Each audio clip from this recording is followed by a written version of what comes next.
كل مين عنده مشكلة أو هم أو غم هذا الدواء.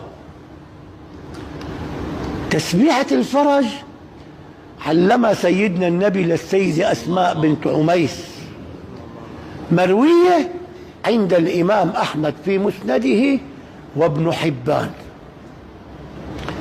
قال لها: هي لتفريج الهموم وتسديد الديون.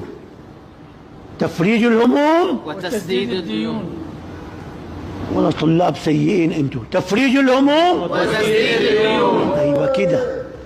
الا اعلمك كلمات؟ نعم. اللهم صل على سيدنا محمد. ان قلتهن قضى الله عنك دينك وفرج همك وغمك